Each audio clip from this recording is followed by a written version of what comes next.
here at White Knoll High School. I'm a coordinator of blended learning and special projects, and that may or may not mean something to any of you, but just to kind of give you an idea, when we talk about blended learning environments, we're talking about kind of shifting responsibility to the students for their own learning, and that's not always the easiest thing to do. A lot of times, the instructional model in our own heads, we take on a great deal of the educational process, and we find ourselves to be the sole disseminators of information in our classrooms. And what I like to do is try to work with teachers and different folks to try to work on shifting some of that responsibility on the students and moving the teacher to the role of a facilitator, a learning facilitator, and helping students to become solid problem solvers and critical thinkers in the collaborative process. And when you think about that, it doesn't really create any less work for the teacher, but it does create a much more engaging learning experience for the students. So we can do that in a number of different ways, and I'm hard at work putting together a number of different resources for us to be able to access to make our way through that process and have the opportunity for that transition. So I'm sure you'll be hearing plenty from me and taking a look at plenty of resources and opportunities that I have to provide down the line. But for our purposes today, I wanted to be able to provide you maybe with a model and a couple of tools that might have some utility for you to take right back into your classroom tomorrow or even next week as you do some unit planning. Like Joe said, I'm not too far removed from being in the classroom every day, and in fact I like to get back into classrooms as much as possible because I like it there. I like seeing the exciting things that can be done with our young folks, especially when we can engage them in tasks that require them growing as individuals and utilizing technology and honing in on 21st century skills. That really is where our focus needs to be in this district. And of course, you're all here because you have a great deal of potential to be able to carry out that vision and the mission that our district has. So with that said, I'm not going to offer anything today that's entirely groundbreaking. That's not the point of this. The point of this is to be able to offer a process that you might be able to take in piece or part back to your classroom, or maybe even offer just some personal reflection on how you're planning and how you're implementing the lessons in your curriculum in your classroom. So hopefully it'll be useful for you, and like I said, in full or just in part. So, the overview, the main idea is taking a look at really a key piece of the instructional process, and that's effective feedback. Okay? We know that effective teaching isn't just moving through, say, a PowerPoint or a textbook and taking a test at the end and putting a grade in the gradebook and moving on. Okay? That's not teaching. Okay? That's just kind of being there while things are happening. We need to be able to guide students along the learning continuum, and we need to be able to show them where they need to be. And to do that, we need to provide effective feedback. And it's really not that novel of a concept, but it's something that merits our attention. So I asked Ms. Mayor to send out a couple of resources to you prior to our meeting today. And this is kind of in the spirit of a blended model. Right?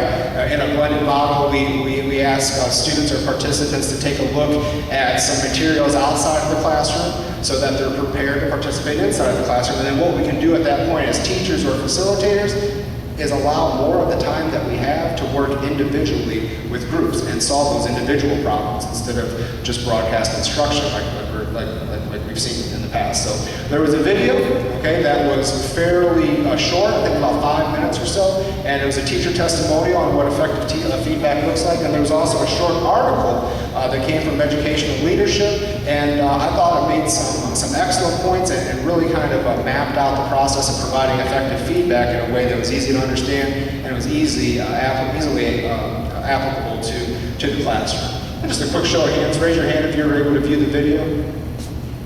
Great. Raise your hand if you were able to read the article. Great.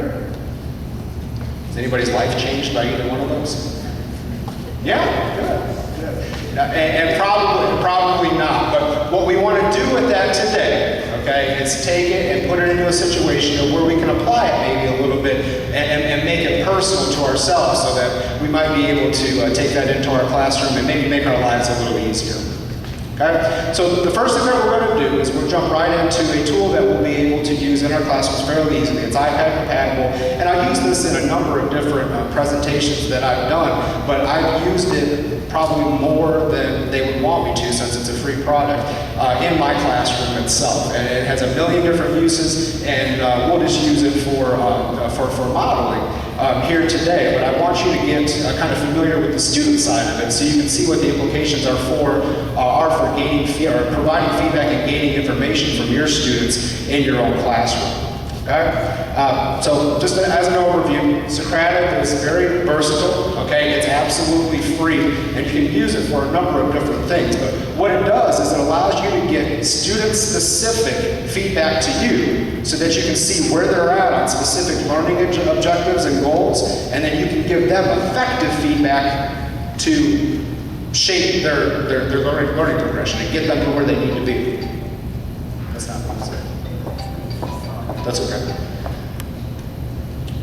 What we're looking at here at the end of the day is this is a tool to find out where your students are at and give you the opportunity to help them to get to where they need to be. Because when you think about the nature of feedback, okay, it's not necessarily just finding out where your students are at and what they're doing. It's being able to provide them a course of action to correct the path that they're on, because they're not always going to be right in line with where they need to be. So let's take a look at it, and then we'll reflect, and we'll go through a couple of processes here that'll help us to get familiar with the product and the process. Okay? If you would please, on your device, open up your web browser and go to the website that we have up here. It's real simple. It's www.m as in mom, .socratic.com. And when you get there, you'll be prompted to put in a room number. And that room number is 5012. Now you're getting this from the student side of it. I'm going to show you the teacher side of it. It's really super simple to set up, but you'll get to see what your students would be able to see when you set this up for guiding and essential questions in your class, so that you can understand where they're at in your lesson and where they're at in your unit to provide them effective feedback. And we'll bring in and apply some of those things from the article and the video. When you do get there, you'll put in your name so that the teacher can identify who's answering what, and then you'll have 2 questions. Okay? It'll actually be the 2 questions that were sent to you in the assignment. Okay? And that's why we ask for you to copy those and bring them in electronic format. So all you need to do is copy and paste them into the fields. So when you get to Socratic, you'll have 2 questions. You'll take your answers from the reading and the video, okay, that you typed out, you brought the electronic copy on, and you'll simply copy and paste them into your quiz right there on your device. Now, if for some reason you don't have access to that electronic copy, that's fine. Type in "I don't know." Why would I want you to type in "I don't know" if you don't have it? What does that let me as the teacher know?